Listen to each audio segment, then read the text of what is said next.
नमस्कार दोस्तों, राम राम। ये सूजस अपडेट है, बुलेटिन है ना। अब इसमें जो काम की चीज़ है परीक्षा की दृष्टि से वही देखेंगे अपन। ठीक है। जैसे कि भाई ये बताइए, केंद्रीय जल शक्ति मंत्री का नाम क्या है। ठीक है, केंद्रीय शक्ति मंत्री का नाम है सी आर पाटिल है। और ये जो अंडरलाइन है ना, ये सब काम के हैं। और केंद्रीय कौशल विकास एवं उद्यमिता मंत्री तथा शिक्षा राज्य मंत्री श्री जयंत चौधरी से। तो कौन है जयंत चौधरी। और आगे चलते हैं, 14 तारीख की वो है ये सूजस करंट। और बता देता हूँ, मनरेगा में 4 श्रेणी के तहत टाका निर्माण कार्य हो सकेगा, है ना। तो इसमें तो ये नहीं देखेंगे अपन।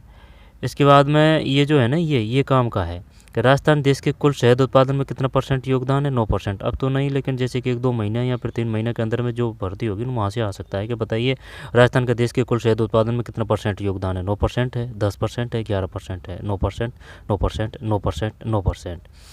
ठीक है। और शीर्ष 5 राज्यों में शामिल है। और ये जो है ना, एक ये टोंक एवं भरतपुर उत्कृष्टता केंद्रों से मधुमक्खी पालन को प्रोत्साहन मिलेगा। जब वो पूछ सकता है वो कि टोंक और भरतपुर में बताइए मधुमक्खी पालन के जो उत्कृष्टता केंद्र है वहाँ कौन से जिलों में स्थापित किए जाएंगे। टोंक और भरतपुर में। जब इसको ये ढंग से देख लेंगे, ये इसको अपन मधुमक्खी पालकों को दिया जा रहा है प्रशिक्षण, है ना। ये देखना है। इसके बाद में भगवान बिरसा मुंडा की जयंती, प्रदेश भर में प्रदर्शनी का आयोजन। ठीक है, ये अच्छा है। इसमें शिक्षा और मेहनत एक ऐसी सुनहरी चाबी होती है जो बंद भाग्य के दरवाजे आसानी से खोल देती है। शिक्षा और मेहनत। ठीक है, ये इसमें यहाँ पे मेहनत भी लिखा है। सिर्फ शिक्षा कोई टारगेट नहीं किया है, शिक्षा और मेहनत शानदार लिखा है। आगे चलते हैं। अबूजा दिसुम रे अबूजा राज, अपनी धरती पर अपना राज। ये बूंदी में, ये जयपुर में और ये राजसमंद में, है ना। तो इसमें यही था। तो ये जो अंडरलाइन कर रखे हैं उनको अच्छी तरीके से देख लेते हैं, क्योंकि यहाँ से क्वेश्चन आएगा ही भाई। मुख्यमंत्री श्री भजनलाल शर्मा ने गुरुवार को नई दिल्ली में केंद्रीय ऊर्जा आवासन एवं शहरी कार्य मंत्री कौन है। अब वो पूछ सकता है, सेंटर में जो एग्जाम लगी उसमें पूछ सकता है कि ये, और जो अपने इंडिया करंट से संबंधित क्वेश्चन है वहाँ से भी आ सकते हैं। पूछ सकता है वो कि केंद्रीय ऊर्जा आवासन एवं शहरी कार्य मंत्री कौन है। केंद्रीय ऊर्जा आवासन एवं शहरी कार्य मंत्री मनोहर लाल खट्टर है। मनोहर लाल खट्टर है। दोबारा से देखते हैं, केंद्रीय ऊर्जा आवासन एवं शहरी कार्य मंत्री मनोहर लाल खट्टर, केंद्रीय जल शक्ति मंत्री CR पाटिल, केंद्रीय कौशल विकास उद्यमिता राज्य मंत्री तथा शिक्षा राज्य मंत्री जयंत चौधरी है। दोबारा से लिखते हैं, गुरुवार को नई दिल्ली में केंद्रीय ऊर्जा आवासन एवं शहरी कार्य मंत्री कौन है। केंद्रीय ऊर्जा आवासन एवं शहरी मंत्री कौन है, मनोहर लाल खट्टर है। और जैसे कि वो है ना हीरालाल नागर, यानी कि हीरा चमक रहा है ऊर्जा से, तो वो ऊर्जा से। ये केंद्रीय ऊर्जा आवासन एवं शहरी कार्य मंत्री मनोहर लाल खट्टर है। केंद्रीय जल शक्ति मंत्री CR पाटिल है। केंद्रीय कौशल विकास एवं उद्यमिता राज्य मंत्री तथा शिक्षा राज्य मंत्री जयंत चौधरी है। इसके बाद में इस दौरान मुख्यमंत्री ने प्रदेश के विकास को नए आयाम देने को दिशा में शहरी विकास, ऊर्जा, जल परियोजना एवं कौशल विकास से जुड़े विषयों पर विस्तृत चर्चा की।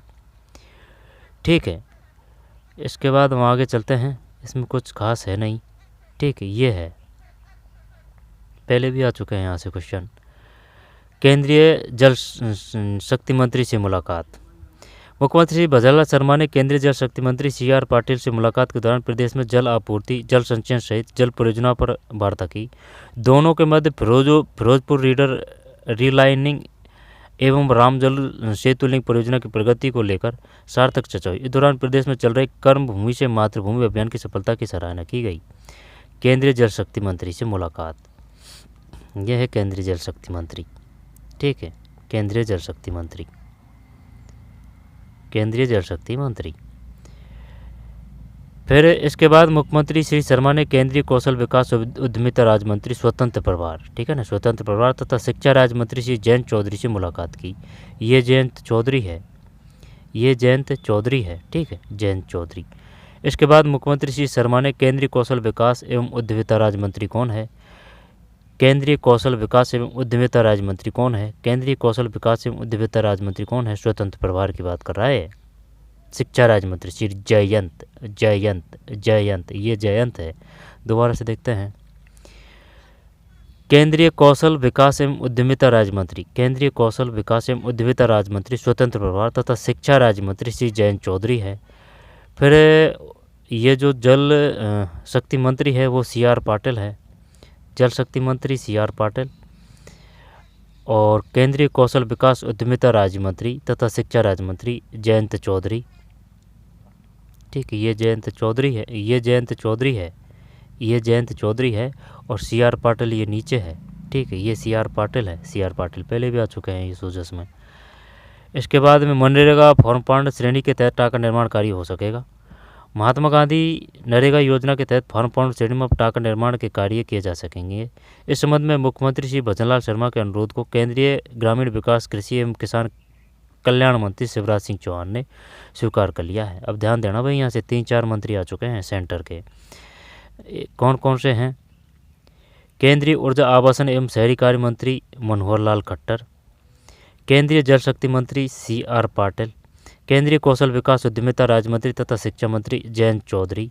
और जो वो कृषि के हैं वो कौन है? वो ये है केंद्रीय ग्रामीण विकास कृषि एवं किसान कल्याण मंत्री शिवराज सिंह चौहान ने स्वीकार कर लिया है। मुख्यमंत्री ने गत माह केंद्रीय ग्रामीण विकास मंत्री से मुलाकात कर निजी कृषि भूमि पर टाका निर्माण कार्य भूमि की भांति करने का आग्रह किया था। आगे चलते हैं। राज्य में उर्वरकों की पर्याप्त उपलब्धता एवं आपूर्ति निरंतर जारी।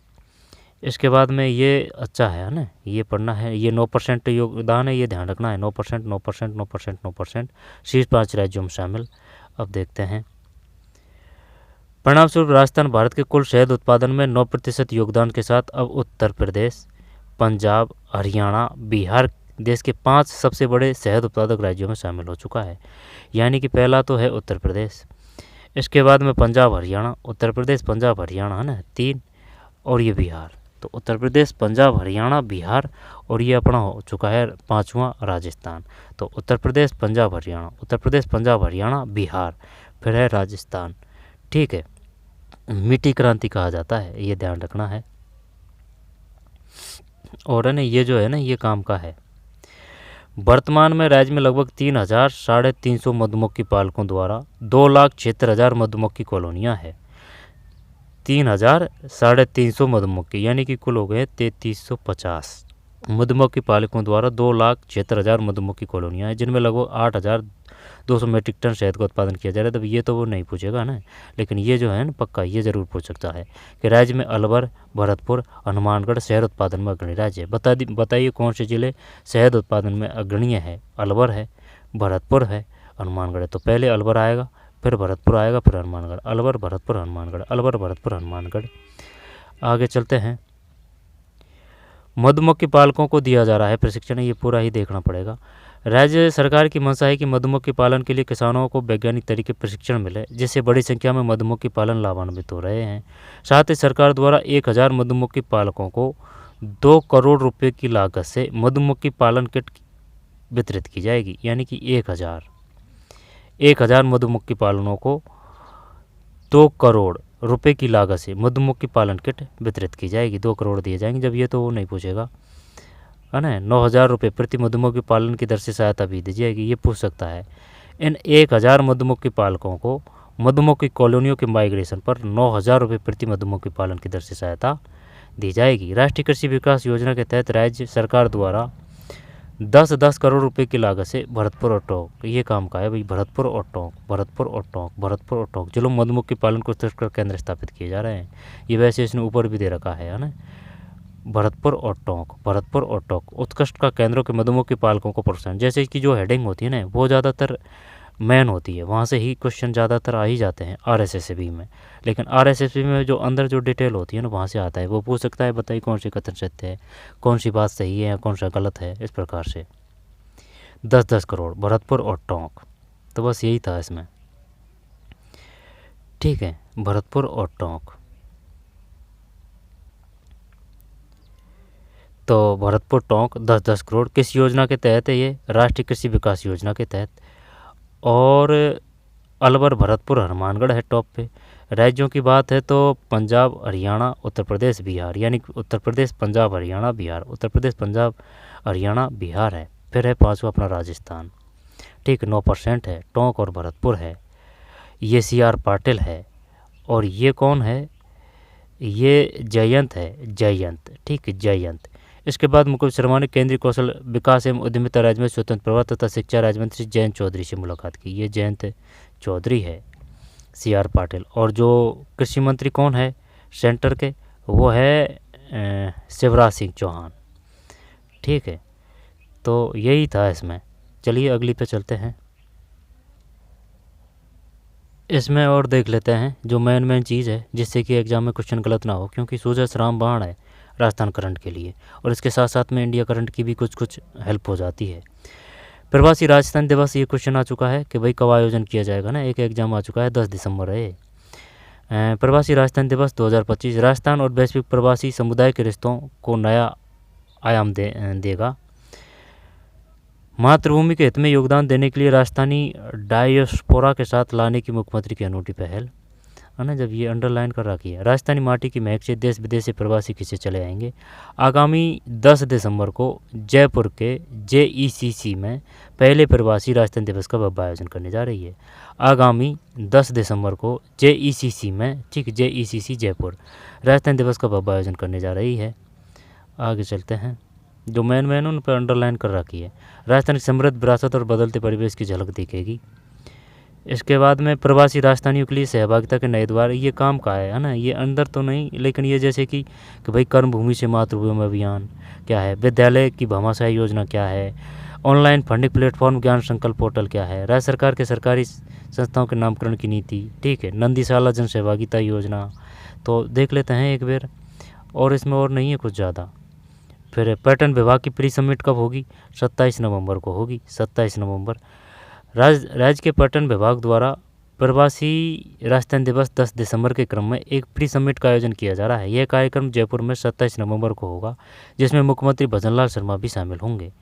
पर्यटन विभाग की प्री समिट में 2 सत्र आयोजित किए जाएंगे। देख, पहला सत्र की शायद ये थीम है Rajasthan a year round tourist destination, Rajasthan a year round tourist destination, Rajasthan a year round tourist destination है। दूसरे सत्र में Rajasthan rising building India's premier adventure tourism destination है। ये ज़रा सा निकाल लेना, क्योंकि ये RPSC नहीं, ये पूछ सकती है थीम कि पहले सत्र की थीम क्या है, दूसरे सत्र की थीम क्या है। RSS भी तो ऊपर की चीज़ पूछेगी कि भैया ना कौन सी तारीख है, और ये क्वेश्चन आ भी चुका है। आगे चलते हैं, ठीक है। विशेष गहन पुनरीक्षण कार्यक्रम 2026, ये क्या है, ऑनलाइन गणना फॉर्म भरने में राजस्थान देश भर में सबसे आगे, डिजिटाइजेशन में तेज़ी, अब तक 95 लाख अपलोड, 95 लाख फॉर्म। तो ये तो क्या ही, लेकिन ये है ना इधर, ये एकदम ज़ोरदार है, और यहाँ से क्वेश्चन आएगा। ये है निर्वाचन विभाग राजस्थान विशेष गहन पुनरीक्षण 2026, महत्वपूर्ण अवधि और तिथि। गणना प्रपत्र भरने की अवधि 4 नवंबर से 4 दिसंबर है। मतदाता सूची प्रारूप ड्राफ्ट प्रकाशन 9 दिसंबर 2025 है। दावे और आपत्तियों की अवधि 9 दिसंबर से 8 जनवरी है। अंतिम मतदाता सूची प्रकाशन 7 फरवरी 2026 है। तो शायद मार्च अप्रैल में चुनाव होंगे भाई, है ना, उसके के सिस्टम में है ये। 2 करोड़ मतदाताओं तक गणना प्रपत्र पहुँचे। आप भी आज ही अपना गणना प्रपत्र ऑनलाइन व ऑफलाइन भरें। गणना प्रपत्र भरने के संबंध में देखते हैं। गणना चरण 4 नवंबर से 4 दिसंबर 25 में BLO आपके घर गणना प्रपत्र भरवाने अधिकतम 3 बार आएंगे। 4 नवंबर से 4 दिसंबर। अच्छा, गणना चरण में मतदाताओं को भरा हुआ गणना प्रपत्र और रंगीन फोटो के अतिरिक्त कोई भी दस्तावेज नहीं देना है। क्या देना है? गणना प्रपत्र और रंगीन फोटो के अतिरिक्त, ठीक है। जिन मतदाताओं की विगत विशेष गहन पुनरीक्षण SIR की मतदाता सूची से मैपिंग हो जाएगी, उन्हें पूरी प्रक्रिया के दौरान किसी प्रकार का कोई दस्तावेज नहीं देना है। SIR मतदाता मैपिंग के लिए BLO की सहायता से विगत SIR मतदाता सूची में अपना विवरण प्राप्त करें।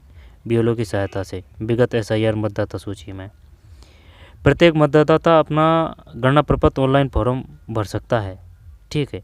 मतदाता का मोबाइल नंबर EPIC से लिंक होना आवश्यक है। मतदाता ऑनलाइन फॉर्म 8 भरकर E-रोल्स में अपना मोबाइल नंबर तुरंत लिंक कर सकते हैं। मतदाता ऑनलाइन फॉर्म 8 में भरकर E-रोल में अपना मोबाइल नंबर तुरंत लिंक कर सकते हैं। मतदाता का नाम वर्तमान मतदाता सूची 2025 और आधार कार्ड पर समान होना चाहिए। आधार कार्ड ऑनलाइन फॉर्म भरने वाले मतदाताओं को बीएलओ द्वारा दिए गए गणना प्रपत्र को भरकर देने की आवश्यकता नहीं है, यानी कि ये सीधा सटी है, आप ये मोबाइल से भी कर सकते हैं, ठीक है। और कर ही देना चाहिए, जैसे कि कोई त्रुटि है, जन्म तिथि है या फिर नाम में त्रुटि है ना, तो ये कर देना चाहिए। काफ़ी जगह मांग लेते हैं, ठीक है, क्योंकि सही बन जाएगा घर बैठे तो क्या ही दिक्कत है। तो ये विशेष गहन पुनरीक्षण 2025 से ये चुनाव होंगे, इस वजह से है ये मार्च अप्रैल में, पंचायती वगैरह, पंचायती और नगरीय। और ये डेट भी पूछ सकता है भाई वो 4 नवंबर से 4 दिसंबर, ये और तो क्या नहीं, लेकिन है ना ये ज़रूर पूछ सकता है 4 नवंबर से 4 दिसंबर, 4 नवंबर से 4 दिसंबर। विशेष गहन पुनरीक्षण 2026 है। अब इसमें देखते हैं, ठीक है, तो ये हो चुका है। प्रवासी राजस्थान दिवस 2025 है, 10 दिसंबर, प्री सबमिट है ना, तो इसमें यही था। और कुछ है इसमें, राज्य सरकार ने प्रवासी राजस्थानियों के परिवारों की समस्याओं के समाधान के लिए सिंगल पॉइंट ऑफ कॉन्क्रीट के रूप में सभी जिलों के अतिरिक्त जिला कलेक्टर को नोडल अधिकारी नियुक्त किया है। कर्म भूमि से मातृभूमि अभियान प्रवासी राजस्थानियों को अपने गांव, कस्बे और क्षेत्र में जल संरक्षण के लिए जोड़ती है ना। ये डिटेल में पूछेगा कि बताइए कर्म भूमि से मातृ अभियान, जब ये ना और भी ऑप्शन आएंगे उनमें। प्रवासी राजस्थानियों को अपने गांव, कस्बे और क्षेत्र में जल संरक्षण के लिए जोड़ती है। इस अभियान के माध्यम से रेन वाटर हार्वेस्टिंग, भूजल पुनर्भरण संरचनाओं के निर्माण के लिए प्रवासियों का सहयोग लिया जा रहा है ताकि जल सुरक्षा को मजबूत किया जा सके, ठीक है। कर्म भूमि से मातृभूमि अभियान विद्यालय की भामाशाही योजना 2025 द्वारा प्रवासी व दानदाता सरकारी विद्यालयों को सेंटर ऑफ एक्सीलेंस में बदलने की दिशा में महत्वपूर्ण भूमिका निभा सकते हैं। इस योजना में आधुनिक अवसंरचना, आईसीटी सुविधाओं, स्वच्छता और डिजिटल संसाधनों के विकास में भागीदारी का अवसर है। बड़े योगदान पर विद्यालयों को दानदाताओं के नाम से पहचान देने का भी प्रावधान है, ठीक, वैसे नाम से ही पता चल रहा है। ऑनलाइन फंडिंग प्लेटफॉर्म ज्ञान संकल्प पोर्टल, राज्य सरकार के सरकारी संस्थाओं के नामकरण की नीति। नंदीशाला, ये क्या है, के माध्यम से राज्य सरकार और दानदाताओं के सहयोग से पंचायत समिति स्तर पर नंदीशालाओं के निर्माण की व्यवस्था भी की गई है, जिसमें प्रवासी समुदाय संपूर्ण भागीदारी बन सकते हैं। नंदीशाला जन सहभागिता योजना, जिसके तहत दानदाताओं द्वारा निर्माण लागत के अनुरूप कॉलेज, अस्पताल, स्कूल या उनकी आंतरिक सुविधाओं का नामकरण किया जा सकता है, ठीक है। जैसे कि भाई रंग रोगन करवा दिया, ठीक है, पेंट वगैरह करवा दिया। राज्य सरकार के सरकारी संस्थानों के नामांकन की नीति। ऑनलाइन फंडिंग प्लेटफॉर्म ज्ञान शंकर पोर्टल, शिक्षण परियोजनाओं ऑनलाइन योगदान कर सकते हैं अपनी पसंद की शिक्षा परियोजनाओं में, ठीक है, यानी कि दान देने से संबंधित है। कर भूमि से मातृभूमि अभियान, विद्यालय की भामाशाही योजना, ज्ञान संकल्प पोर्टल, राज्य सरकार के सरकारी संस्थानों के नामकरण की नीति। नंदीशाला जन सहभागिता, नंदीशाला जन सहभागिता योजना, ये है भाई, इसमें और नहीं है कुछ भी, ठीक है। राजस्थान माटी की महक से तो 10 दिसंबर है, प्री सबमिट 27 नवंबर है, वो थीम भी देख लेना, 27 नवंबर है, ये थीम है इनकी। पहले सत्र में Rajasthan a year round tourist destination, दूसरे सत्र में Rajasthan rising building India's premier adventure tourist destination, ठीक है, जयपुर में ही है। और ये नाम ध्यान रखना है भाई, डेट 4 नवंबर से 4 दिसंबर, 4 नवंबर से 4 दिसंबर है। विशेष गहन पुनरीक्षण 2024, विशेष गहन पुनरीक्षण 2024, महत्वपूर्ण अवधि व तिथि। मतदाता सूची प्रारूप 9 दिसंबर 2025, दावे और आपत्तियों की अवधि, अंतिम मतदाता सूची प्रकाशन, ठीक है। चलिए अगले पे चलते हैं, 16 की ओर देख लेते हैं, ठीक है। 16 नवंबर, ये 15 शाम को डालते हैं रात में, है ना। जब 16 को सुबह ही तो देखेंगे अपन, क्योंकि दिन भर की खबर है वो शाम को अपलोड करते हैं, ये जब अपन अगले दिन देखते हैं, ठीक। तो ये 16 नवंबर की है। चलिए आगे चलते हैं। प्रधानमंत्री श्री नरेंद्र मोदी ने जनजाति समुदाय के उत्पाद के लिए अभूतपूर्व कदम उठाए, मुख्यमंत्री।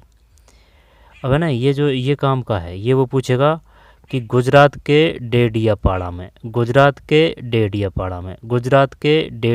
प्रधानमंत्री की उपस्थिति में आयोजित हुए कार्यक्रम में मुख्यमंत्री बीसी से जुड़े हैं, ठीक है। तो ये बताइए वो कहाँ हुआ है, डेडियापाड़ा में हुआ है, गुजरात में। प्रधानमंत्री विकास को बना रहे सर्वांगीण, सर्वव्यापी और सर्वसमावेशी, ठीक है। अब अपने लिए क्या है इसमें, एक तो ये है कि भाई ये बताइए कौन सा है ये 150वीं जयंती। श्री शर्मा शनिवार को डूंगरपुर के भोगलाल राजकीय महाविद्यालय में भगवान बिरसा मुंडिया, तो ये डूंगरपुर है अपने, है ना, डूंगरपुर, डे से डूंगरपुर, डे से भोगलाल पंड्या, ठीक है, भोगलाल पंड्या का डे। और डामोर जनजाति वो भी डूंगरपुर से है, ठीक है। मानगढ़ धाम है वो भी डूंगरपुर से है। कब हुई थी ये घटना? 1913 में हुई थी मानगढ़ धाम घटना। श्री शर्मा शनिवार को डूंगरपुर के श्री भोगलाल राजकीय महाविद्यालय में भगवान बिरसा मुंडा की 150वीं जयंती पर आयोजित राज्य स्तरीय जनजातीय गौरव दिवस समारोह को संबोधित कर रहे थे, ठीक है। गोविंद गुरु, मानगढ़ धाम। कालीबाई महज 12 वर्ष की आयु में अपने गुरु रक्षा के लिए बलिदान दिया। ये सभी केवल नाम नहीं बल्कि हमारी धरोहर और पहचान है। बात सही है, ठीक है। आगे चलते हैं। ये फोटो है जनजातीय गौरव दिवस, जनजातीय गौरव दिवस, जनजातीय गौरव दिवस। प्रधानमंत्री की पहल से जनजातीय समुदायों का हो रहा सामाजिक आर्थिक विकास। प्रधानमंत्री श्री नरेंद्र मोदी ने 2021 से हर वर्ष 15 नवंबर को जनजातीय गौरव दिवस के रूप में मनाने की शुरुआत की है। ध्यान देना भाई, पूछ सकता है वो 15 नवंबर। प्रधानमंत्री श्री नरेंद्र मोदी ने, बताइए 15 नवंबर को क्या मनाया जाता है? जनजातीय गौरव दिवस, जनजातीय गौरव दिवस, जनजातीय गौरव दिवस 15 नवंबर को। 14 नवंबर को क्या है? पंडित जवाहरलाल नेहरू, ठीक है ना, चाचा नेहरू दिवस, बाल दिवस, ठीक है, 14 नवंबर को। ये 15 नवंबर को क्या है? जनजातीय गौरव दिवस के रूप में मनाने की शुरुआत की 2021 में। इसके बाद में प्रधानमंत्री ने सबका साथ सबका विकास के मूलमंत्र के साथ जनजातीय समुदाय को मुख्य धारा से जोड़कर उनका विकास करने में कोई कसर नहीं छोड़ी। प्रधानमंत्री ने गत वर्ष 2 अक्टूबर को धरती आबा जनजातीय ग्राम उत्कर्ष अभियान शुरू किया। 2 अक्टूबर और ये 2021 है, 15 नवंबर है। 2021 है, 15 नवंबर है। 2021 है, 15 नवंबर है। ये 2 अक्टूबर को है गई साल। पीएम जनजातीय आदिवासी न्याय महाअभियान, पीएम जनमन शुरू कर कमजोर जनजातीय समूहों का सामाजिक आर्थिक विकास भी सुनिश्चित किया जा रहा है। ये है अपना कहाँ आयोजन हुआ है? डूंगरपुर में हुआ है। राज्य स्तरीय जनजातीय गौरव दिवस समारोह है। राज्य, अब ये पूछेगा कि राज्य स्तरीय जनजातीय गौरव दिवस समारोह का आयोजन कहाँ किया गया था, कब किया गया था? राज्य स्तरीय जनजातीय गौरव दिवस समारोह, राज्य स्तरीय जनजातीय गौरव दिवस समारोह, ठीक है। सूचना एवं जनसंपर्क विभाग राजस्थान पृष्ठ। जब ये है वंदे मातरम के 150 वर्ष पूर्ण, बोस और पटेल ने स्वतंत्रता के लिए सर्वस्व समर्पित किया, मुख्यमंत्री। तो 150 में ही है ये। साथ ही राष्ट्रीय गीत वंदे मातरम के 150 वर्ष पूर्ण होने का भी है। और क्या है? बंकिम चंद्र चट्टोपाध्याय, जब है ना इसमें कोई दोहरा नहीं है। जैसे कि गीत है, गीत में ई की मात्रा है तो चटैरे जी है, चटैरे जी ई की मात्रा। गाने तो रविंद्रनाथ टैगोर है, रविंद्रनाथ है। गाने, रविंद्रनाथ टैगोर ने राष्ट्रीय गान की रचना की थी। बंकिम चंद्र चटर्जी ने गीत की रचना की थी, राष्ट्रीय गीत है ना, मात्रा से सिमिलरिटी। बिरसा मुंडा से लेकर सुभाष चंद्र बोस। इसके बाद में ये काम के नहीं है परीक्षा की दृष्टि से, है ना, इनको ध्यान रख लेना। नानक जी भील, टट्टा भील, है ना, नानक जी भील अमर बलिदानी, ठीक है। नानक जी भील, टट्टा भील, टट्टा भील, ठीक है। पढ़ें क्या इनको? देखते हैं, रुक। यही तो है काम के। जनजाति है ना, अमर बलिदानी। जन्म 1890, बरड़ राजस्थान। जाति भील, बलिदान 13 जून 1922 है।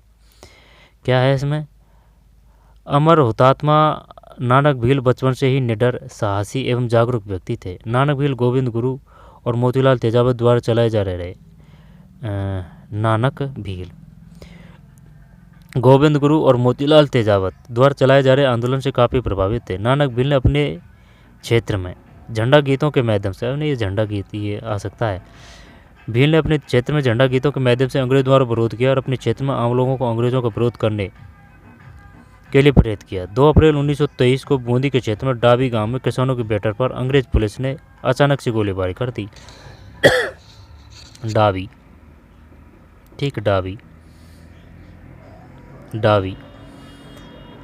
गांव में किसानों की बैठक में अंग्रेज पुलिस ने अचानक से गोलीबारी कर दी। इस बैठक में आए किसानों में भगदड़ मच गई, लेकिन नानक भील ने झंडा लहराते हुए अंग्रेजों का विरोध किया। इसी दौरान वहां पुलिस ने नानक भील को सीने में गोली मार दी थी और इस प्रकार देश का एक वीर सपूत वीर गति प्राप्त हुआ। तो झंडा गीत गाते समय कौन हुए थे? नानक भील हुए थे, नानक भील। लेकिन वो क्वेश्चन ये भी पूछता है झंडा गीत की रचना किसने की थी? क्या जयनारायण व्यास है? तो झंडा गीत गाते समय कौन वीर शहीद हुए थे? नानक भील, नानक भील। टट्टा भील के बारे में नहीं जानते भाई, जन्म 1882, ठीक है, अंडवा मध्य प्रदेश है। जनजाति भील, ठीक है, 4 दिसंबर 1889 है। टट्टा भील 1878 से 1889 के बीच मध्य भारत के निमाड़ क्षेत्र के अद्वितीय नायक थे। निमाड़, उन्होंने 1857 के महासमर में अंग्रेजों द्वारा किए गए दमन के बाद भील समुदाय को संगठित किया। आम जनता को टट्टा मामा कहकर उनका आदर करती थी। अंग्रेजों द्वारा लूटे गए धन को टट्टा मामा उससे छीनकर वापस गरीबों में बांट दिया करते थे। टट्टा भील प्रत्येक संगमन में पकड़ पाने में असफल रहने पर घात लगाकर उन्हें पकड़ा गया। 4 दिसंबर 1889 को काफ़ी प्रताड़ित करने के बाद उन्हें फांसी दे दी गई। 4 दिसंबर 1889। टट्टा भील तगड़े थे भाई। टट्टा भील 1878 से 1889, ठीक है। टट्टा मामा नानक जी भील है, बरड़ राजस्थान। डाबी हत्याकांड, ठीक है। डाबी जैसे डाबी में बह है तो बै से बूंदी, यानी कि डाबी हत्याकांड कहाँ हुआ था? बूंदी क्षेत्र में। डाबी बूंदी, डाबी का बै, बूंदी का बै, ठीक है। और अगर बरड़, वो भी बूंदी कर देंगे। बरड़ दे दे, यहाँ पर डाबी दे दे, बूंदी कर देंगे। कौन संबंधित है? नानक भील संबंधित है। नानक भील है। झंडा गीत का से समय, झंडा गीत की रचना किसने की थी? ये नानक भील है। नानक भील। गोविंद गुरु अलग है और ये टट्टा भील है। टट्टा भील, ठीक है। टट्टा भील है। और क्या है? गोविंद गुरु जनजातीय नायक। देखते हैं। भारत में अंग्रेज शासन के खिलाफ सबसे सक्षम आंदोलन 19वीं शताब्दी में आखिरी दशक में भील समुदाय के बीच उभरा। इस आंदोलन का नेतृत्व गोविंद गुरु ने किया। उन्होंने भीलों को संगठित करने के लिए 1883 में समसभा की स्थापना की। है, देख लेना, वो अंडरलाइन नहीं हो रही है। वे लगभग 20 वर्षों तक राजस्थान, गुजरात, मध्य प्रदेश के सीमावर्ती क्षेत्रों में जनजातीय समाज के साथ अंग्रेजी शासन के खिलाफ और प्रशासन स्थापित करने के लिए संघर्ष करते रहे। नवंबर 1913, ये 17 ही नवंबर है शायद, है ना? 17 ही नवंबर है, दिख नहीं रहा है सही। 17 नवंबर 1913 को मानगढ़ पहाड़ी पर उन्होंने एक विशाल समागम आयोजित किया जिसमें हजारों भील एकत्रित हुए। इस समागम पर अंग्रेजों ने कायरता दिखाते हुए अत्यंत निर्ममता से गोलियां चलाई और सरकारी आंकड़ों के अनुसार 1500 से अधिक भील जनजाति के लोग बलिदान हुए। ठीक है, ये था, देखने को मिलता है। कालांतर में 30 अक्टूबर 1931 को गोविंद गुरु का देहांत हुआ। 30 अक्टूबर 1931 को गोविंद गुरु, ये गोविंद गुरु है। और ये कालीबाई है, रास्तापाल घटना। देखते हैं। जन्म 1935, रास्तापाल गांव, डूंगरपुर, राजस्थान, जनजाति भील बालिका। बलिदान 19 जून 1947 है। कालीबाई जनजाति समाज की एक वीर बालिका थी। वे रास्तापाल के विद्यालय में अध्ययनरत थी। 19 जून 1947 को पुलिस द्वारा अंग्रेजी हुकूमत के खिलाफ कार्य करने के आरोप में जबरन उनके विद्यालय को बंद करने का दबाव बनाया जा रहा था, जिसका उनके शिक्षकों ने विरोध किया। शिक्षक नानाभाई खाट, रास्तापाल घटना कहाँ की है? डूंगरपुर की। ठीक, नानाभाई खाट की पिटाई की गई और सेंगाभाई, यानी कि नाना भाई सेंगाभाई को गाड़ी से बांधकर घसीटा जा रहा था। पिटाई की और सेंगाभाई को, नानाभाई खाट की पिटाई की और सेंगाभाई को गाड़ी से बांधकर घसीटा जा रहा था। 12 साल की कालीबाई ने अपनी धराती से रस्सी काट दी, जिसके बाद पुलिस ने उन पर गोली चला दी और उनकी मृत्यु हो गई। 12 साल की, ठीक है, गोली चला दी थी भाई, बीरबाला कालीबाई। आदमी के कर्म अमर रहते हैं हमेशा। जनजाति नायक, ये है बिरसा राणा पुंजा भील है। देखते हैं। ये मेरपुर है, राजस्थान। जनजाति भील, बलिदान तिथि उपलब्ध नहीं। सूरवीरों को जन्म देने वाले मेवाड़ की भूमि के राणा पुंजा भील मेवाड़ के वनांचल को अपने पराक्रम से गौरवान्वित किया। उन्होंने महाराणा प्रताप के सेनापति के रूप में 18 जून 1576 को हल्दीघाटी की युद्ध की दिशा बदल दी। राणा पुंजा, उनके नेतृत्व में भील तीरंदाजों ने मुगलों की सेना को हल्दीघाटी में बनास नदी के किनारों से आगे नहीं बढ़ने दिया और गोफण से की गई पत्थरों की, गोफण होता है जैसे कि वो उसमें है ना पत्थर सब भर के, और वो जैसे कि वो पक्षी वगैरह जो गेहूँ को चुगते वगैरह वो नष्ट करते हैं ना, तो उनको भगाने के लिए लेते हैं। ग्लोल रूपी होता है, वो काफ़ी दूर तक फेंक सकते हैं पत्थर को। गोपड़ से की गई पत्थरों की बरसात से मुगल सेना के कई मील पीछे हटने को मजबूर कर दिया। पूजा भील की उपलब्धि और योगदान को सम्मानित करने के लिए महाराणा प्रताप ने सम्मान के रूप में उन्हें राणा की उपाधि दी। राणा पुंजा भील है भाई, मेरपुर राजस्थान, ये राणा पुंजा है, राणा पुंजा। बीरबाला कालीबाई, गोविंद गुरु, ये है नानक जी भील, गोविंद गुरु है ना, गोविंद गुरु वो है, नानक जी भील ये है, टाट्या भील ये है। डाबी हत्याकांड कहाँ हुआ? डाबी बे से बूंदी, बेरेड़े बे से बूंदी, ठीक है, 2 अप्रैल 1923 की बात है, 2 अप्रैल 1923 की। डावड़ा हत्याकांड कहाँ हुआ? डावड़ा वो डीडवाना नागौर है। टाट्या भील, ठीक, तो यही था इसमें। तो चलिए और कुछ हो तो ये देखिए इसमें क्या है। इसमें है विभिन्न विभागों के लाभार्थियों को चेक, ट्राईसाइकिल एवं स्कूटी का वितरण है। जनजातीय क्षेत्र विकास मंत्री कौन है? बाबूलाल खैराड़ी है ना, नाम भी ऐसा है जनजाति, तो खैराड़ी है, खैराड़ी, ठीक है, खैराड़ी, ठीक है, खराड़ी है। ये स्कूटी दी जा रही है, ठीक, स्कूटी। सरकार की जो योजना होती है इनका कभी भी दुरुपयोग नहीं करना चाहिए, ठीक है। अगर दुरुपयोग कर रहे हो तो उसका मतलब है कि आप जिनको ज़रूरत है ना उनके हक को छीन रहे हो, है ना, उनके हक को छीन रहे हो। आई बात समझ में? और ये जो पेपरबाजी भी होती है ना उसमें भी आप किसी हक को छीन रहे हो, क्योंकि जो गरीब है उसके पास में सिर्फ एक हथियार होता है कि मैं पढ़ सकूं, पढ़ के मैं नौकरी लग सकूं, और मैं जो गरीब परिवार या फिर मेरे माता पिता हैं तो उनको मैं 2 जून की रोटी सही ढंग से उपलब्ध करा सकूं, ठीक। तो उनका हक छीनना हुआ ना, एक सीट गई तो ये है। तो चलिए, है ना, ये 14, 15, 16 की सूझबूझ थी, ठीक है। यहाँ से क्वेश्चन आने की पूरी संभावना रहती है। जो अंडरलाइन है ना उनको हल्के में लेने की भूल कतई ना करें, ठीक। क्वेश्चन आए हैं और आएंगे। तो चलिए मिलते हैं कोई और वीडियो में। धन्यवाद।